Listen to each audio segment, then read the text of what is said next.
Halo, habari za leo. Karibuni tena kwenye Pedo and Rose Stories. Ninamshukuru Mwenyezi Mungu ameniwezesha kuiona tena siku ya leo.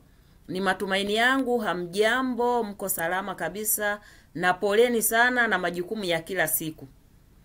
Mada ya leo nazungumzia mambo mawili.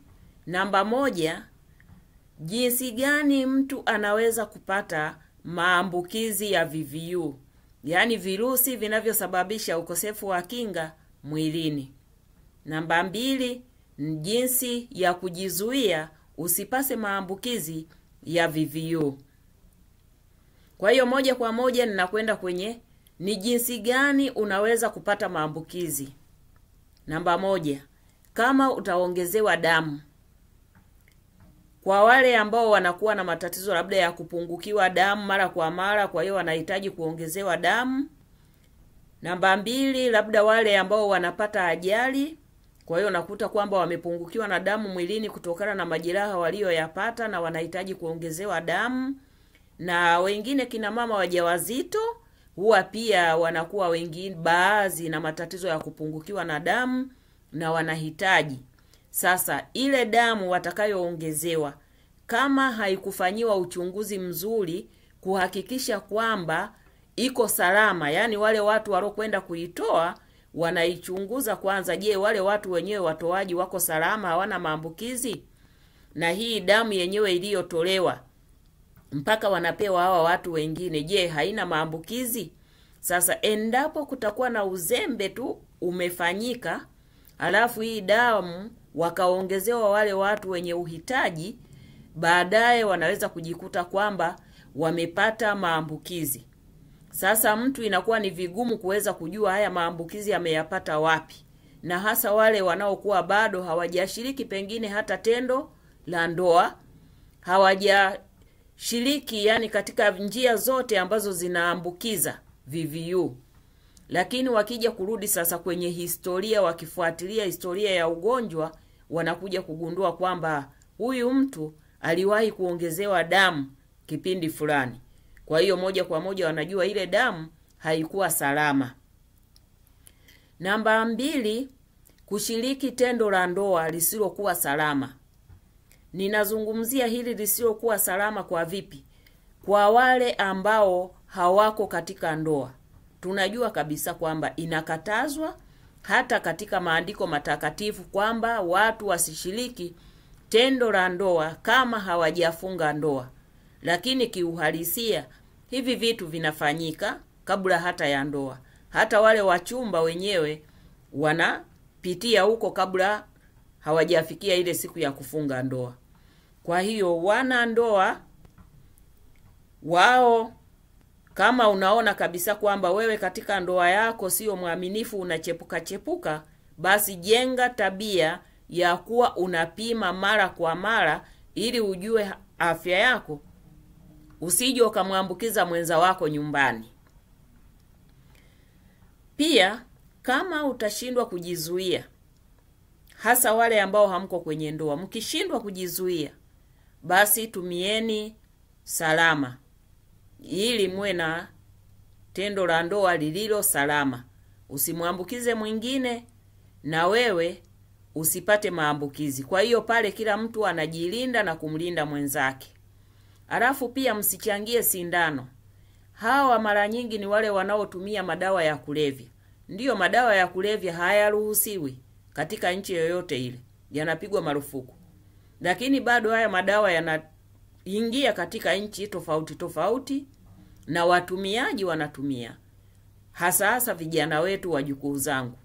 Kwa hiyo nawaomba tu wajukuu zangu, wanangu, mjiepishe na utumiaji wa madawa ya kulevya. Na nyie mnaotumia, hakikisheni kwamba hamchangii sindano hizo mnazojidunga. Kama mnachangia hizo sindano, basi mjue kwamba mko katika hatari kubwa sana ya kupata maambukizi ya VVU. Alafu pia kwenye tattoo, vile vifaa vinavyotumika kwenye tattoo basi vitumike kwa mtu mwingine. Yaani kile kifaa kitumike kwa mtu mmoja na mtu mwingine awe pia na vifaa vyake. mkivichangia huwezi kujua, mnaweza mkawa pia katika maambukizi ya VVU. Mama mjamzito, hapa kuna mambo mawili. Mtoto anaweza akapata maambukizi kutoka kwa mama mjamzito ambaye ana maambukizi moja kwa moja akiwa kule tumboni na akazaliwa akiwa tayari ana maambukizi. Au mtoto yule anaweza akazaliwa akiwa salama bila kupata maambukizi kutoka kwa mama yake, lakini akaja kupata maambukizi baada ya kuzaliwa, endapo mtoto huyu atanyonya maziwa ya mama yake. Kwa hiyo, kama unajua una VVU na umezaa mtoto na mtoto hana maambukizi, basi usimnyonyeshe yule mtoto. Kama utamnyonyesha, kwa sababu watoto wao wanafikia mahali fizi zinakuwa ngumu, nafikiri ni wakati wanakaribia kuota meno, kwa hiyo zile fizi huwa nafikiri zinawasha, wanauma ziwa la mama wakati ananyonya. Sasa lile ziwa linaweza kujikuta kwamba limetoa damu na yule mtoto akanyonya ile damu, kwa hiyo tayari akapata maambukizi. Alafu kuna wale wanaobakwa. Unaweza ukabakwa na ukapata maambukizi ya kutoka kwa mtu aliyekubaka. Ndio maana inashauriwa ukibakwa ni vizuri samahani. Ukibakwa ni vizuri uende hospitali ili ukapewe zile dawa za kuzuia maambukizi ambazo zinatolewa ndani ya masaa 72. Ndipo zinaweza kufanya kazi. Zinaitwa PrEP, pre-exposure prophylaxis. Zinasaidia kuzuia maambukizi kama umebakwa. Alafu pia kutumia sindano au vitu vyenye ncha kali. Yaani watu wanaotoga masikio wasichangie zile sindano. Vitu vyenye ncha kali. Nyembe hizi. Ukimkata mtu kucha, wakati mwingine bahati mbaya umemkata, alafu imetoa damu, unakwenda tena kumkata mtu mwingine na yeye unamkata.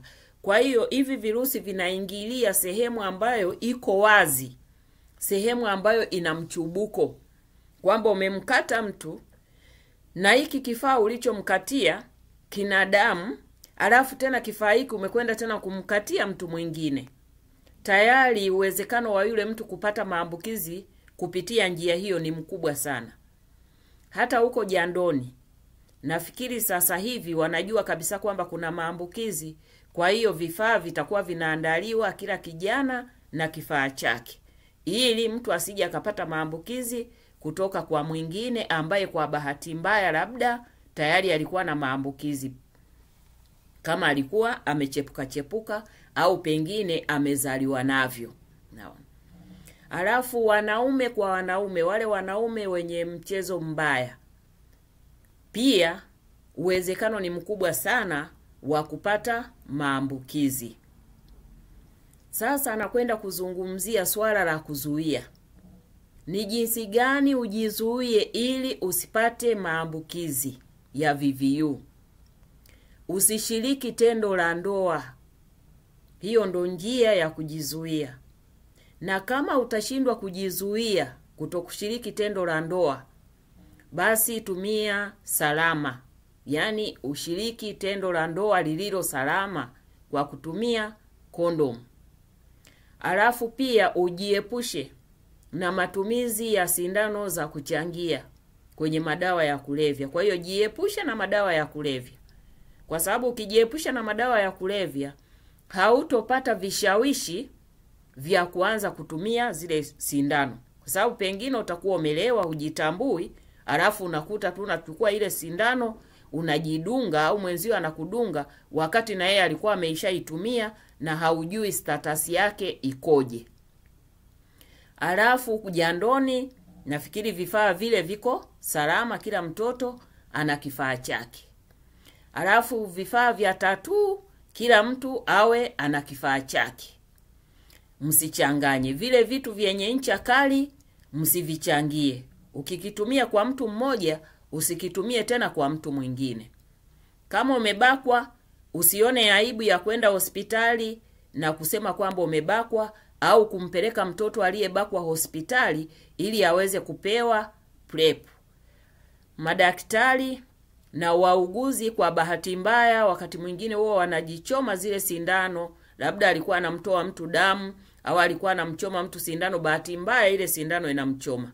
Wanashauriwa kutumia hiyo PrEP, pre-exposure prophylaxis, ili wasipate maambukizi kutokana na kazi wanayoifanya na ile ajali walioipata wakati wanamhudumia yule mgonjwa. Kwa hiyo hii ndiyo mada ya leo, jinsi ya kupata VVU na jinsi ya kujizuia usipate VVU. Asanteni sana kwa kunisikiliza. Msisahau kusubscribe, kucomment, kushare na kulike video hii.